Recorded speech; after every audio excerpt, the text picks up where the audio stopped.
Hi, beautiful people out there. I am Rekha, and welcome to my channel. Here on this channel, we work together to improve our English and communication skills.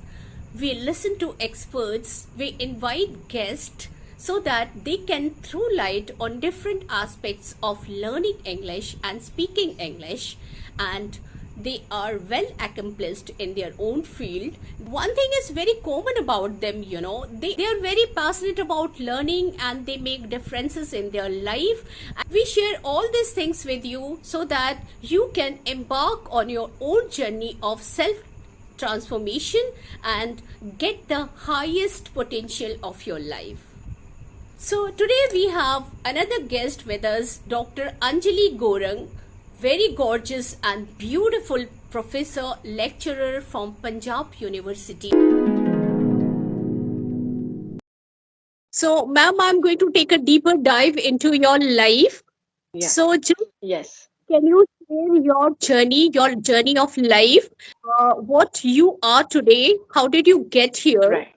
That Yes. my Yes. viewers, the young people, Mm-hmm. those who are joining it, they are getting into Mm-hmm. this kind of conversation. They get benefited Mm-hmm. by your, the Yes. experience of Yes. life. Yes. So please share Yes. your, Yes. Yes. Definitely. yeah. Definitely, I would love to share my journey with you and your viewers out here. So this is for everybody to know, those people who are, trying to learn English, the English learners out here. So even my journey, you see, it has not been a very easy one. I won't say that English learning is a very easy journey. Today, where I am, obviously, it needs a lot of hard work. It needs a lot of dedication. It needs a lot of consistency in the very first place. Okay, so practice is the first thing where you cannot which you cannot take for granted at every single any point whatsoever. So today, if I look at myself where I am today, I call myself as an English senior English educator and a language and communication skills trainer. Obviously, the journey has been a bit cumbersome, but yeah, I think it deserves all of that hard work to be able to reach to this position today. So if I look at my English speaking journey, I would like to take you back to my childhood days where I had this inbuilt fascination towards the language.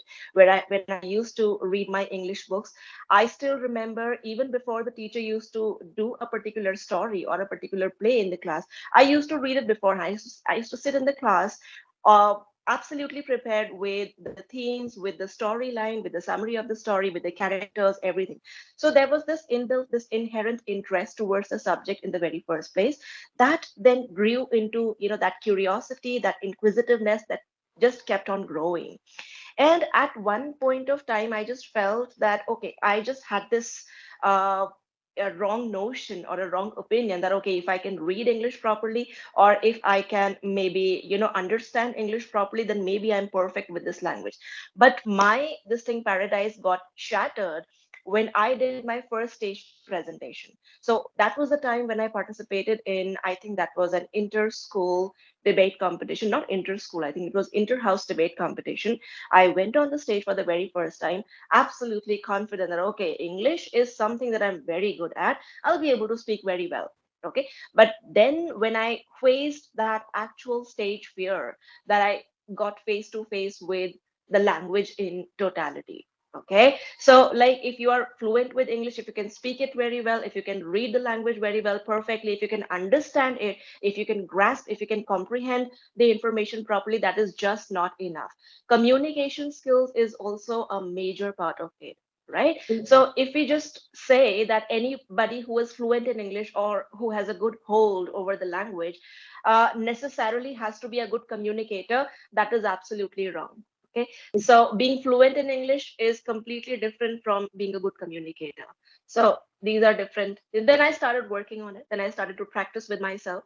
And if I talk about the environment of my house back at that time, I had only my father who I could speak in English, but he was, in the army. So majorly, most of the times he used to be out of the house, frequently.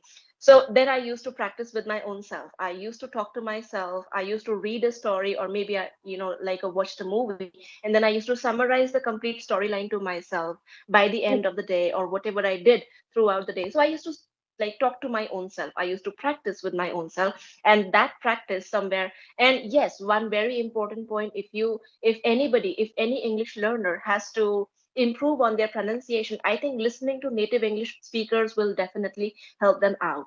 Native English speakers, yes, you can definitely catch that diction, that accent, pronunciation, everything is just bang on. It's just perfect. And majorly, you can also work on your vocabulary. Vocabulary is such a burning issue these days. You know, people nowadays, they just want to improve their vocabulary, learn new words, know the meaning, and then use them in their practical and daily conversation. So, listening to native English speakers, and not just listening, but there is a difference. I don't think I'm taking much of your time, but this is very important to be mentioned over here. There is a difference, Please go listening on. and hearing. Listening and hearing. So when we just hear something, we are not paying conscious attention to that thing, right? For example, we are listening to an English song, let's say, okay, Mhm. and we are just kind of enjoying the song and deriving all the entertainment out of it, but not listening to the lyrics consciously, not paying to the attention to what are the words being used in the song, or maybe what are the words being used in the movie, right? So that shift has to be changed. Entertainment value has to be decreased, and learning value has to be increased in order to just improve in this language, and especially vocabulary section to talk about. Yeah, so then, I kept on diversifying my approach towards the language, or kept on increasing my exposure towards the language. Because if I talk about our knowledge about our mother tongue, we are so good with our mother tongue. Why is that? Because we are absolutely exposed to it. People everywhere around is speaking in the same language. We have a lot of exposure to the language. So the similar thing, same thing goes on for other foreign languages as well, not just with English, but also with German, Chinese, French, any language in the world. If we just try to improve or increase our exposure towards the language, we can definitely nail it, and just like our mother tongue. Yeah. Amazing, ma'am. My viewers, those who are tuning in into this conversation, they are going to learn a lot from you, ma'am. So thank you so I much, hope ma'am. so. Yeah. So, ma'am, tell me one thing. Many Yeah. people have this myth or misconception, you can say, that they Hmm. think that Hmm. if they're very good in speaking English, it means that they Hmm. are very good at communication skill too. So this Hmm. is a total misconception. Can you put a Hmm. throw some light on it, ma'am? Can you define Yeah, this thing?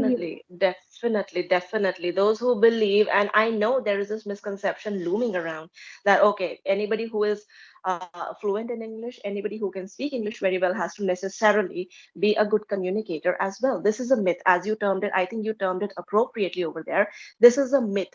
This is something which has to be broken. It has to be. This is a fool's paradise that people most of the times they live in, and it is very important to just break this fool's paradise. If we just, it's not a thumb rule, right, majorly, because if it has to be like this, that okay, somebody who's very fluent in English has to be a good communicator, then you can just imagine that every person living out there in US or UK, okay, everybody would have been there on the stage doing stage performances, or maybe, kind of influencing people, or giving an influential speech, okay, or like being a very good orator. Not all of them can be very good speakers. Not all of them can be very good communicators. You need some special techniques, some special skills in order to develop those communication skills. Let me just give Yeah, you one yeah. example. For example, for example, you just meet an old friend after a very long time period, okay, and you're just sitting in a restaurant, maybe some cafe,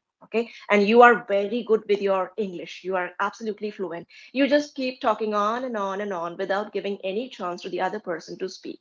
Does that make you a good communicator? No, absolutely not. Right? You have to pay attention to what the other person wants to listen to for in the first place, then also to the responses, and also to ask appropriate questions, to pass appropriate comments. That is some. If you have the correct knowledge to let that communication go on, only in that case you can be called as a very good communicator. Okay, and leave aside talking to your friends, but good communication skills also plays a major role when you're there in your workplace, when you're communicating with your colleagues, let's say. Okay, so that just demarcates, that just differentiates. If you know how to talk to your seniors, if you know how to talk to your colleagues, to your to your departmental heads maybe, or to your friends in your workplace, that just clearly differentiates in between a bad communicator and a good communicator. You know how to keep that conversation going on without hurting other people's sentiments, or without letting the other person feel down. Yeah. Exactly. Ma'am, I think the what your communication skill, it includes like your Mm. body language, your voice tonality, your Right. eye Yes. making eye contact, your being Mm-hmm. proactive. These things includes, I think, Yes. in communication skills. It works a lot. Absolutely, you are so right. I completely agree with you, because let's say communication skills, yes, if like I'm holding a mic in my hand and I'm addressing like 10 people or 20 people sitting in a room, okay? And if I just speak like a robot out there, so that does not make me a good communicator. That does not make me a good speaker. Absolutely not. Okay, so you have to make your non-verbal communication is what I like to term it as. These are what we call as non-verbal cues, the gestures that we have, the expressions that we have, whether or not you are having a pleasant smile on your face, whether or not you are making use of your hands in order to communicate with the people. And also, let me just give you one example. So if you like enter a room and you have to address 10 people, or let's say 20 people sitting in a room, you just come up and start speaking without having all those non-verbal cues, without making eye to eye contact. Okay, that nobody is going to pay attention to you in that case, and everybody is just going to doze off to sleep. Okay, that is what, so there's clearly different. If you know how to make that bonding, if you know how to make that contact, you can absolutely be called as a good speaker and also as a good communicator. So body language, expressions, smile, whether or not you are trying to understand what the other person wants to listen to, okay, without vehemently just going continuing to talk about what you want to speak to. Again, that makes a lot of difference. It makes a huge difference. Because many people, they have this language capacity, they can speak very well, Hmm. but the thing is that Right. many people are out there who have ideas, Hmm. who have very good ideas, wonderful information, Hmm. but they are not Hmm. able to put it forth. They are not able to express it. So Correct. communication, it really sets you, in a right position, isn't it? Hmm. So Exactly. Exactly. yeah, Yes. and without It's just like, communication. you have the fan is running in the full speed, and you have a regulator out there to control the speed of the fan. So the Yeah, fan can run in its full speed. It has that potential, it has the caliber, but it is completely in our hands. However, we want to regulate the speed, as we want to turn it to one, okay, one, two, okay, two. Maximum, okay, maximum. Okay, so we have to regulate our fluency in order to be called as a good communicator in that regard. yeah. Otherwise, lack of communication skill, your life is going to, fall apart. So Mm-hmm. Absolutely. very Yes. beautifully you have expressed this thing. So tell me one thing, ma'am. I have very curiosity to know one thing. Like one term is there that is called leadership skill. So, ma'am, Mhm. we see that nowadays in what you call MNC or corporate world. Yeah. So in corporate world or Right. MNC, we find that this term has become very popular, like leadership skill. So, ma'am, Mhm. can you tell me one thing, Mhm. whether these communication skill and leadership skills, Mhm. they are Mhm. correlated to each other? Can you throw some light on it, Definitely. ma'am? Definitely, yes. Leadership skills and communication skills are related to each other. If you just take the example of a head, or maybe a leader of a particular department or of a particular group, or let's just take into limelight the boss of a company, let's say, okay? If that boss is not, all the planning for the company is done in, that is what we call as mental planning, right? How we communicate it to our members, okay, to the people who we want to execute that, who we want to execute that work. If we are not able to communicate properly, if we don't have the transparency, if we don't have the language, the proper language in which we can communicate with those people, we will not be able to set that, we will not be able to achieve the goal, we will not be able to achieve the target, right? So it is very important for any leader to be a very good communicator. It just has a hand and glove relationship. A leader who is a very good communicator, it's just like, an extra feather on the cap. A leader without communication skills is definitely going to work as a disadvantage, because in the very first place he or she will not be able to communicate well with the employees, which is very important. I think it is quintessential for a leader to just communicate properly. If that communication, if that information is passed on properly, only then the work can be executed in the desired way. Otherwise everything is just going to fall flat on the ground, which nobody wants. Yeah, so it means that communication skills and leadership skills are their differentiator, you know. So Yes, yes, that's yes, good yes. to know about it, ma'am. So you have make me understand whole things, such a nice way. Thank you, ma'am. So my next question comes, ma'am. Can you tell me that what are the ways you can improve your communication skills? Can you give me some tips that how people can Mhm, develop this communication skills? What are the mhm. ways to how can they develop this? Okay. Communication skills, it's so very easy. First of all, let me just talk about practice. So, the first mandatory thing which comes into the picture over here is practice. I would say that no amount of progress is possible without incorporating daily practice into your routine. So, we have to regulate our schedule in the very first place. Okay. So, practice comes in there. It's just like when you know where you have to go, it's like when you start driving from your house and you have the destination right there in your head. In between there can be certain roadblocks. In between you might get stuck in the traffic jam. You will certainly face some obstacles, but then eventually you have to keep moving on. Okay, so that's just, your destination. Similarly, we know that we have to be good communicators. We know that we have to work on our communication skills. So practice is one thing which can definitely, I must say, consistency is the mother of perfection. If we decide to be consistent with our efforts, there is nothing called as perfection which exists. Okay, so consistency has to be there, first thing. Then secondly is, what are the tips that we can work on? I think very important, there are many tips, but I would like to put into limelight only the major ones. So one of the most important tips is to have a community that we can practice with. Okay, again I would like to put in this way. If we want to work out, let's say, or if we want to, yeah, let's just take the example of workout. If you Sorry, want to ma'am, I'm exercise, interrupting you right obviously. here. I'm just interrupting you Yeah, right here. Can you tell me that what are the yeah. ways to communicate with people, to practice with people? Or Mm-hmm. sometimes we find that we don't have partners to speak with, Right. to practice Yes, with. yes. Because Mm-hmm. from the very beginning, if you have not studied in English medium school, so it becomes very Mm-hmm. difficult to cope up with the situation, because when you are Right. studying in English medium school, you get everything Mm-hmm. ready on silver platter. But when you are Yes. not getting this early focus or early kind of what Mm-hmm. you call exposure in life, so it becomes very, Mm-hmm. very difficult for you to immerse into Yes. this thing. So can you Right. please Right. put some light on it? So how can we, like, if some you are not getting the early exposure in Mm-hmm. life, so you can Mm-hmm. become fluent in English. So what are the ways? How can you reach to that point, which is called advanced level? So how can you do it, Mm-hmm. ma'am?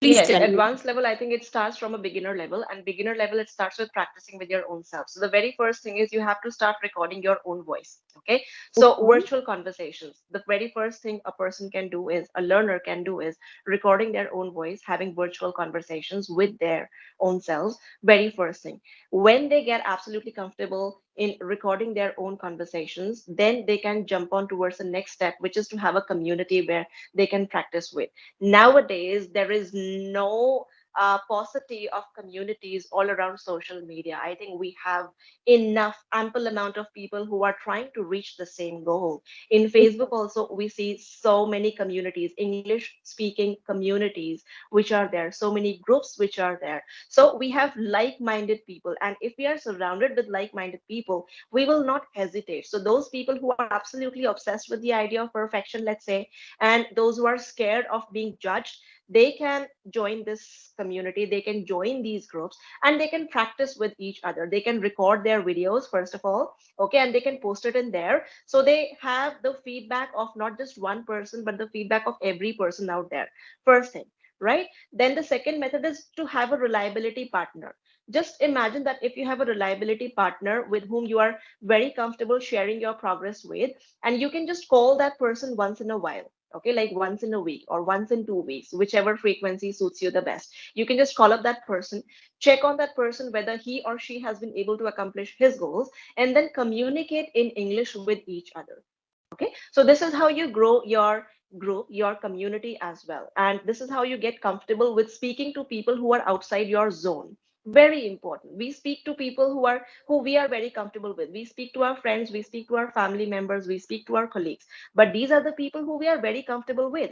And I would say that progress comes only outside your comfort zone. So only when we communicate with people who we don't know, let's say who we are not very familiar with, who we don't know in that level that we know everything about that person, try to speak to that person. And for this you'll have to, I think, explore the social media. You have so many groups where so many like-minded people sitting together, and just have that conversation with them. This will definitely help the learners to then try to reach out to new people as well, and then talk about some new things, obviously. That's really wonderful, ma'am. That's really wonderful. Amazing tips, ma'am. I think my students, my learners, my viewers are going to be, get benefited by your ideas, your ways of expressing things. So, ma'am, it was a really awesome conversation with you, ma'am. I'm really, really happy that my learners Same. are going to learn lots of things from you, ma'am. So, Same ma'am, here. Same here, I think. I hope to connect with you again because I really Yeah. need to know lots of things from you. Hmm. So that's why, I Same here, yeah, ma'am. I think learning is a two-way process. It was not just you and your learners who got to learn so many things, but I also got to learn so many things. So it's like a two-way process going on over here. And it's a matter of absolute delight for me to have this conversation with you today and to be able to speak on this topic, which is, again, my favorite topic anytime. so thank you so Yeah, much, no ma'am, problem. Anytime. for Thank you, these ma'am. Thank you. and